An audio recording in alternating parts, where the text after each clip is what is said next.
Lungs and its volume, या कह सकते हैं हम कैपेसिटी। देखो इंसान के अंदर दो लंग्स हैं, दो फेफड़े हैं, दो पर्टूसिटी के, सही बोला। ये गस तरफ था, एक राइट साइड को और दूसरा लेफ्ट साइड को। अब यहाँ पर जो राइट वाला लंग है वो थोड़ा सा बड़ा होता है साइज में, लार्जर इन साइज। जो लेफ्ट साइड पर होता है थोड़ा सा स्मॉलर होता है, smaller in size. And this difference is due to a symmetrical position of heart।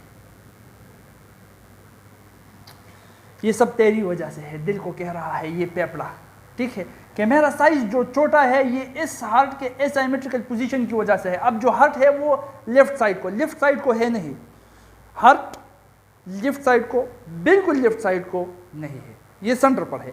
लेकिन इसका जो लेफ्ट वेंट्रिकल है वो अपने पंपिंग पावर की वजह से उसके मसल्स इतने ताकतवर हो गए हैं कि वो बड़ा हो चुका है। तो जैसा कि हमें पता है, हार्ट शायद आगे आ भी जाएगा, हार्ट के 4 चैम्बर्स होते हैं। तो चारों चैम्बर्स में जो लेफ्ट साइड पर नीचे जो खाना है, वेंट्रिकल जिसको हम कहते हैं, लेफ्ट वेंट्रिकल, वो साइज में बहुत बड़ा हो गया है। तो साइज में बड़े होने की वजह से बाकी दिल इतना सा है, ये इतना हो गया है।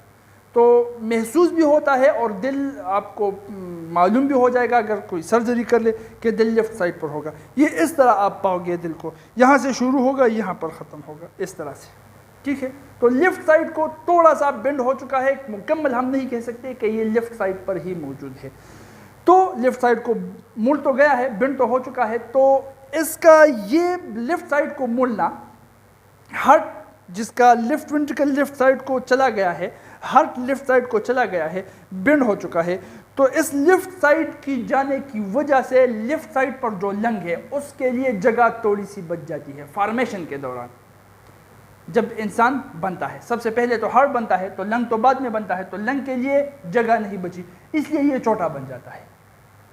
तो हार्ट के एसाइमेट्रिकल पोजीशन की वजह से यहाँ पर जो फेफड़ा है वो छोटा बन गया, यहाँ पर जो फेफड़ा है उसके लिए जगह अवेलेबल थी वो बड़ा हो गया। ये रीज़न है, ठीक है। हाँ, ये कांसी भी जो मैं कर रहा हूँ लंग से आ रही है, ठीक। अच्छा, इसका वॉल्यूम, इसकी कैपेसिटी, अच्छा ये मौजूद कहाँ पर है? ये हमारे डायफ्राम के ऊपर, डायफ्राम यहाँ पर जो पट्टा होता है, जो मसल्स होते हैं जिसके ज़रिए हम सांस लेते हैं, सांस लेने में मदद देता है। जब वो डोम शेप होता है तो इसका मतलब हम एक्सपायर कर चुके हैं, चीज़ हवा बाहर निकाल चुके हैं। जब वो रिलैक्स हो जाता है, फ्लैट हो जाता है, तो वो हम उसके पुल के ज़रिए हवा को अंदर ले जाते हैं, क्योंकि लंग्स वो खुल जाते हैं। आगे आ जाएगा, इनहेलेशन एक्सहेलेशन में पढ़ लेंगे। तो वो जो डायफ्राम होता है, डायफ्राम, ये लंग्स उसके ऊपर बिल्कुल इसी तरह से पड़े हुए होते हैं जिस तरह आप फ्रिज के अंदर अंडे रखते हो, ठीक है। अच्छा, ये बड़ा हो गया, ये थोड़ा सा छोटा हो गया। अब इसके इर्द गिर्द ये हमारा रिब केज है, अच्छा जी, ठीक है, ये रिब केज। तो इस रिब केज के अंदर डायफ्राम के ऊपर बिल्कुल बीच में थोरैकिक कैविटी की, सीने की खाली जगह जो होती है उसको हम थोरैकिक कैविटी कहते हैं। थोरैकिक कैविटी के रिब्स के अंदर डायफ्राम के ऊपर ये दोनों लंग्स होते हैं। इसका मतलब लंग्स हमारे वजूद के बिल्कुल बीच में है, ठीक। तो वहाँ पर वो वाक़या है, राइट का साइज़ बड़ा है, लेफ़्ट वाले का साइज़ छोटा है, हार्ट की पोजीशन की वजह से है। इसकी कैपेसिटी कितनी है, वॉल्यूम कितना है? तो टोटल वॉल्यूम की अगर हम बात करें, टोटल वॉल्यूम मतलब अगर हम हद वसी कोशिश करें इसके अंदर हवा डालने की कि ये फुल बाय फुल भर जाए, तो इसकी कैपेसिटी बहुत ज़्यादा है, वो है 5 लीटर। 5 लीटर तक की हवा अंदर ले जा सकता है। लेकिन उमूमन हम 5 लीटर को इस्तेमाल नहीं करते, हम इसका बहुत ही थोड़ा हिस्सा इस्तेमाल कर रहे हैं। कितना इस्तेमाल कर रहे हैं? ये जो आम हम नॉर्मल एक्सहेलेशन इनहेलेशन करते हैं ना, ये नॉर्मली जो हम सांस ले रहे हैं, तो ये नॉर्मल ब्रीदिंग के दौरान, नॉर्मली सांस लेने के दौरान हम 500 ml सांस, आधा लीटर सांस हम अंदर ले जा रहे हैं और आधा ही लीटर हवा को हम वापस निकाल रहे हैं। मतलब आधे लीटर को हम यूज़ कर रहे हैं। ठीक है। इसके अलावा जो लंग्स के अंदर, अगर आप मान लो ये मैं सांस ले रहा हूं ना,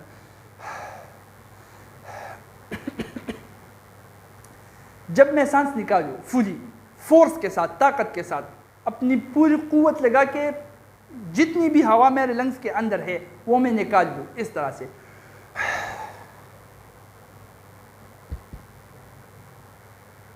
अंदर खाली हो गया, तो ये जब बिल्कुल आप हवा लंग से निकाल लेते हो, अंदर आपको लगता है कि बिल्कुल खाली हो गया, तो वो बिल्कुल खाली नहीं होता।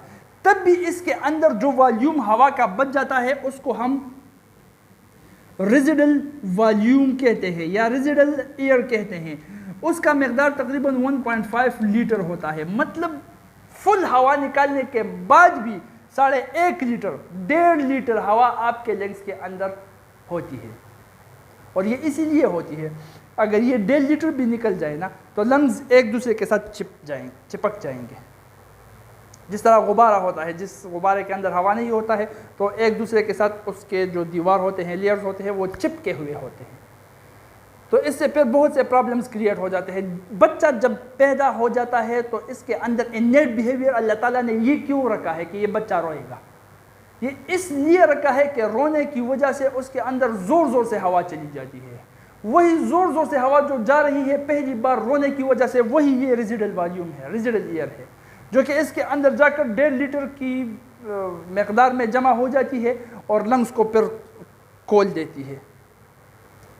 जब बच्चा माँ के पेट में होता है, निकला, अब बाहर दुनिया में नहीं आया है, तो इसका लंग जो है वो बिल्कुल उसी बैलून, उसी गुब्बारे का मानिंद है जिसमें हवा नहीं है और एक दूसरे के साथ चिपका हुआ है। बिल्कुल ऐसा ही इसका लंग, इसका फेफड़ा होता है। बाहर आता ही, क्योंकि अंदर तो इसको सांस लेने की ज़रूरत नहीं होती, माँ का ब्लड इस्तेमाल कर रहा है, बाहर आते ही अब ब्लड सप्लाई तो इसको नहीं है, तो ये अब खुद का सांस लेगा। जिम्मेदारी सांस लेने की इसके ऊपर आ गई। तो इसके अंदर अब खुदा ने ये बिहेवियर, ये इन्नेट बिहेवियर रखा है कि ये रोएगा। और जब ये रोता है, आप डॉक्टर्स को देख चुके हो ना, जब जो बच्चा पैदा हो जाता है और वो रोता नहीं है तो वो उसको मारते भी है। कुछ करते हैं ऐसा ताकि ये रो जाए, उल्टा लटका लेते हैं उसको, 1-2 थप्पड़ मार लेते हैं, पेट पर मार लेते हैं, पीछे यहाँ पर बैक पर, और ग्लूट्स पर मार लेते हैं। कोशिश उनकी ये होती है कि ये रोए। क्यों? क्योंकि उनको ये पता होता है अगर ये नहीं रोता तो इसका लंग खोलेगा नहीं, पेपड़ा नहीं खोलेगा, और पेपड़ा नहीं खोला तो बात खत्म, फिर तो ज़िंदगी का कोई मकसद ही नहीं हुआ, मर जाएगा।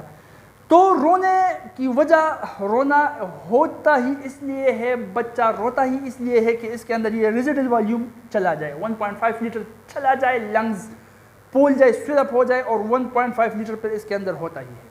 तो ये वो हवा है जब आप बिल्कुल अपनी कोशिश, मुकम्मल कोशिश करके हवा बाहर निकाल लेते हो लंग्स से, तो अंदर जो बच जाता है वो 1.5 लीटर है, वो उसको आप नहीं निकाल सकते।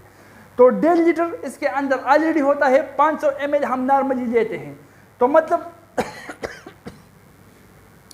5 लीटर्स का हम 2 लीटर इस्तेमाल कर रहे हैं, 2 लीटर्स हम इस्तेमाल कर रहे हैं, बाकी 3 लीटर्स को अभी हम इस्तेमाल में नहीं लाए हैं, ठीक है। और ये जो हम नॉर्मल सांस ले रहे हैं, ये 500 ml, इसको हम टाइडल वॉल्यूम कहते हैं। टर्म को याद रखना, ठीक है। जिस तरह इसको हम रेजिडल वॉल्यूम कहते हैं, नॉर्मली जो सांस हम ले रहे हैं इसको हम टाइडल वॉल्यूम कहते हैं।